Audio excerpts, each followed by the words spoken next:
اور ہم ضرور آزمائیں گے تمہیں تھوڑے سے خوف سے، تھوڑی سی بھوک سے، وَنَقْسٍ مِّنَ الْأَمْوَالِ اور تمہارے مال میں نقصان کے ذریعے، وَالْأَنفُسِ وَالثَّمَرَاتِ اور تمہاری جانوں میں نقصان کے ذریعے، اور تمہارے پھلوں میں جو تمہارے پاس ایسٹس ہیں یا تمہاری کھیتی ہے، کوئی بھی چیز۔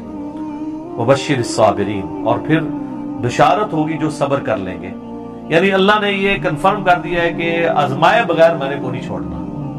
اب یہ ایک آیت اس بات کی متقاضی ہے کہ میں 1 گھنٹہ صرف اس آیت کے اوپر بولوں کہ اللہ تبارک و تعالیٰ نے انسان کو ضرور آزمانا ہے۔ بہرحال چونکہ میں نے یہ پچھلے دنوں جو کورونا سے ریلیٹڈ بھی ویڈیو ریکارڈ کروائی ہے، اس میں میں نے اس آیت کو کور کیا، اور اس کے کانٹیکسٹ میں سورہ الحدید کی آیت نمبر 22 اور 23 میں اللہ تعالیٰ نے فرمایا کہ زمین و آسمان میں کوئی مصیبت ہم نازل کریں یا تمہاری جانوں میں، تو ہم نے اس سے پہلے ہی لوح محفوظ میں اسے لکھ لیا ہے، تاکہ جو تمہیں تکلیف پہنچے تم اس کے اوپر غم نہ کرو، اور جو تمہیں اللہ کی طرف سے اچھائی ملے اس کے اوپر شیخی نہ بگاڑو، اللہ کو شیخی بگاڑنے والے پسند نہیں ہیں۔ تو یہ ہمارا ٹیسٹ سورۃ الانبیاء میں ہے کہ ہم اچھے اور برے حالات کے ذریعے تمہیں آزماتے رہیں گے، لیکن ہمارے لیے یہ ہے کہ صبر کرنا ہے۔ وبشر الصابرین بشارت ہے صبر والوں کے لیے۔ الذین اذا اصابتهم مصیبہ وہ لوگ ایسے ہیں کہ جب انہیں کوئی مصیبت پہنچتی ہے، قالوا انا للہ وانا الیہ راجعون ان کا یہ ایٹیٹیوڈ ہوتا ہے کہ یار ہم بھی تو اللہ کی طرف سے آئے تھے، ہم نے بھی مر کے اللہ کے پاس جانا ہے، ہم نے خود ہی مر جانا ہے، تو یہ جو تکلیف ہمارے پاس آئی تھی زیادہ زیادہ ہمیں موت ہی دے سکتی ہے نا، تکلیف بھی اللہ کے پاس چلی جائے گی تو ہم نے بھی تو ایک نہ ایک دن اللہ کے پاس چلے ہی جانا ہے۔ کتنی زبردست دعا ہے کہ موت ہر چیز کا اینڈ کر دے۔ وہ جب جادوگروں کو فرعون نے کہا نا میں تمہیں سولی لٹکا دوں گا، مخالف سمت کے ہاتھ پاؤں کٹوا دوں گا، تو قرآن میں آتا ہے انہوں نے کہا تھا کہ تو جو کچھ کرے گا اس دنیا کی زندگی میں کر سکتا ہے نا، آخرت جا کے تو نہیں برباد سے کر سکتا نا ہماری، زیادہ مار دے گا نا، تو مرنا تم نے ویسے بھی ہے، کیا تیری بات مان لیں تو پھر نہیں مریں گے، مرنا تو ہے ہی۔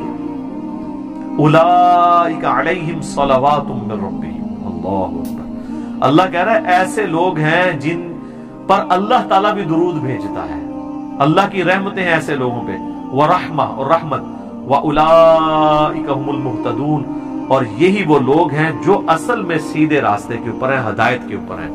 کون سے لوگ؟ جن کا یہ ایٹیچیوڈ ہے کہ کوئی تکلیف جان مال میں پہنچے وہ کہ جو اللہ کی مرضی۔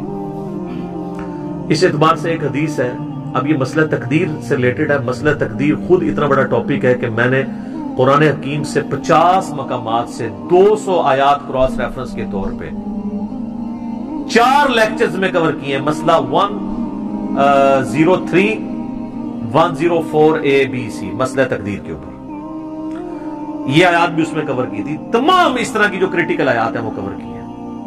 پھر بخاری مسلم میں درجنوں احادیث ہیں تقدیر کے اوپر، اور اس میں ایک حدیث سب کو کنکلوڈ کرتی ہے، اور امام مسلم اتنے سمجھدار ہیں کہ جو کتاب القدر چیپٹر ہے نا، تقدیر ڈیسٹنی والا چیپٹر، اس کی آخری حدیث انہوں نے وہی لی ہے، کیونکہ حدیثیں وہ ایسی ہیں کہ انسان بعض کا کنفیوز ہو جاتا ہے۔ تو میں نے تقدیر کے لیکچر جو دیے ہیں اس میں وہ ساری حدیثیں جس سے لوگ قدریہ کی طرف چلے جاتے تھے یا جبریہ کی طرف، میں نے دونوں کا رد کر کے آپٹیمل سولوشن بتایا۔ وہ مسلم شریف کی حدیث بڑی زبردست ہے۔ اس حدیث میں الفاظ ہیں کہ سیدنا ابو ہریرہ رضی اللہ تعالیٰ عنہ کہتے ہیں کہ نبی علیہ السلام نے مجھے یہ وصیت کی تھی، اے ابو ہریرہ اپنے لیے جو نفع مند چیز ہے اس کے لیے خوب کوشش کرو، نمبر 1۔ نمبر 2 پھر وَاسْتَعِن بِاللَّهِ اللہ سے بھی مدد مانگنی ہے، خالی کوششوں میں نہیں بیٹھ جانا۔ جو مولا علی کا قول ہے کہ میں نے اپنے ارادوں کے ٹوٹنے سے اپنے اللہ کو پہچانا ہے، کہ میں نے سب کچھ فٹ رکھا تھا لیکن اللہ کی مرضی کچھ اور تھی، کچھ اور ہی رزلٹ نکل آیا۔ اپنے لیے نفع مند چیز کے لیے پوری کوشش کرنا، وَاسْتَعِن بِاللَّهِ پھر اللہ سے مدد مانگنا، پھر ساتھ فرمایا کاہلی نہ کرنا، سستی نہ کرنا۔ یہ نہیں کہ پیپروں کی تیاری کی کوئی نہیں ہے اور خالی تسبیح پڑھی اور اینڈ تے فیل ہو گیا کہنا جو اللہ دی مرضی، نہیں، یہ نہیں۔ کاہلی نہ کرنا، سستی نہ کرنا، اس کے باوجود اگر رزلٹ تیرے خلاف آ جائے، تجھے نقصان ہو جائے، تو پھر یہ نہ کہنا کہ اگر میں یہ کر لیتا تو یہ ہو جاتا، اگر میں یہ کر لیتا تو یوں ہو جاتا، اگر مگر شیطان کا دروازہ کھول دیتا ہے۔ تو اگر مگر سے بچنا ہے اینڈ پہ، پہلے پوری کوشش کرنی ہے. ایک کام کیا یہ اچھا، اس کا یہ مطلب نہیں ہے کہ آپ نے کریٹیکل انالیسز نہیں کرنا کہ مثلا اگر کوئی پاکستان نے کوئی مہم لانچ کی ہے اور اس میں ناکامی ہو گئی ہے تو اب وہ اس کے اوپر کوئی میٹنگ، جس نے F-16 گرا ہے تو اب میٹنگ ہی نہ کال کریں. وہ کریں گے مستقبل میں بچنے کے لیے، وہ علیحدہ چیز ہے. اس پہ آپ صبر کریں گے. مستقبل کی تو اسٹریٹجی بنانی ہے، جو بخاری مسلم حدیث ہے، مومن ایک سوراخ سے 2 بار نہیں ڈسا جاتا. تو دوسری بار اسی لیے نہیں ڈسا جاتا کہ وہ انالائز کرتا ہے یار میں نے پہلے بھی کام پہ ہوں، دوبارہ نہ پہ جائے. وہ ایک علیحدہ چیز ہے، اس کو اس سے مکس نہیں کرنی. جو نقصان ہوا اس میں کہنا ہے جو اللہ کی مرضی، کیونکہ سورۃ الحدید کی ہے نمبر 22 اور 23 ہے کہ اللہ تعالیٰ نے تمہارے نصیب میں چیز لکھی ہے جو تمہیں پہنچنے والی ہے، تمہاری جان میں ہو یا پوری انسانیت کے لیے، وہ تمہیں تکلیف آنی ہے. تمہارا ایٹیچیوڈ یہ ہے کہ ان اللہ مع الصابرین، تم نے کہنا ہے انا للہ و انا الیہ راجعون. اور یہ جو اکثر لوگ کہہ رہے ہوتے ہیں نا جی اب کیسے ہم فرق کریں کہ یہ اللہ کی طرف سے جو مصیبت آئی ہے یہ آزمائش ہے یا عذاب ہے. بڑا آسان طریقہ ہے، اگر تواڈے فرقے والے تے آئی ہے تے آزمائش ہے، دوسرے تے آئی ہے تے عذاب ہے. ہاں ازری کہانیاں کراتے ہیں نا. جنید جمشید صاحب اگر شہید ہو جاتے ہیں تو کہتے ہیں وہ عذاب میں مارا گیا. پھر ان کو وہ حدیث بھی بھول جاتی ہے کہ میری امت میں جو بندہ آگ میں جل کے مرے، پانی میں ڈوبنے سے مرے، پیٹ درد سے مرے، وہ جنتی ہے. ٹھیک ہے، وہ شہید ہے. تاؤن کے مرض سے مرے، وہ بخاری مسلم کی حدیث بھول جائے گی. ہاں اپنا کوئی جل جائے گا تو ٹھیک ہے، اپنا کو پھانسی چڑھ کے گورنمنٹ کی طرف سے تو شہید ہے. تو یہ کرائٹیریا ہی ہے. اس میں مولا علی کی طرف بھی ایک منسوخ کرتے ہیں قول، جھوٹا قول ہے کہ اگر تم تکلیف آنے کے بعد اللہ کی طرف متوجہ ہو جاؤ تو سمجھ لو یہ آزمائش ہے، اور اگر اللہ سے بے پرواہ ہو جاؤ تو یہ عذاب ہے.